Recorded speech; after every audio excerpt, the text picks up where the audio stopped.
अध्यक्ष महोदय, मीरा भाईंदर महानगरपालिका हद्दीमध्ये अनेक स्लम आहे.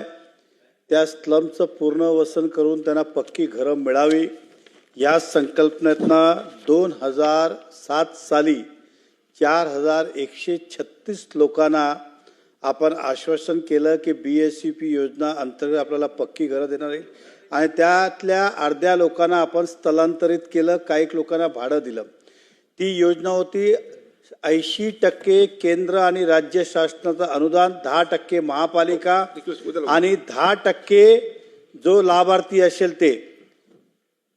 काही कारणामुळे घरं खाली झाली नाही. वेळेवर 2017 साली ही योजना बंद झाली. बंद झाल्यानंतर ज्या लोकांना स्थलांतरित केलं होतं त्यांना आता पुनर्वसन कुठे करायचं, कारण त्यांची घरं आपण तोडली होती. त्यानंतर महानगरपालिकाने थोडे थोडे पैसे करून काही लोकांना 465 घरं फक्त 4165 मधनं दिली. आजही 3600 घरं द्यायची बाकी आहे. मधल्या काळात सुद्धा शासनाला प्रस्ताव पाठवला महापालिकाने की आम्हाला PPP मॉडेलवर हे बांधायची परवानगी द्या, कारण शासन आता अनुदान देत नाही आणि महापालिकाची एवढी कॅपॅसिटी नाहीत की 600-500 कोटी रुपये ते टाकून बांधतील. परंतु अधिकाऱ्यांनी काहीतरी त्यामध्ये त्रुटी काढून गेल्या 5 वर्ष ती परवानगी दिली नाही. आता परत आम्ही प्रस्ताव पाठवला आहे की आम्हाला PPP तत्वावर द्या, कारण की FSI मध्ये वाढ झाली आहे. आजही अधिकारी जाणून बुजून त्यामध्ये त्रुटी काढतात. विषय काय आहे सर, की आमच्याकडे 10 lakh example 10 lakh metre FSI available आहे, आम्हाला 4000 घरं पाहिजे.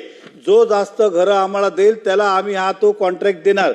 परंतु UD मधनं वारंवार त्यामधनं वेगवेगळ्या क्वेरी काढल्या जातात, प्रस्ताव लांबत.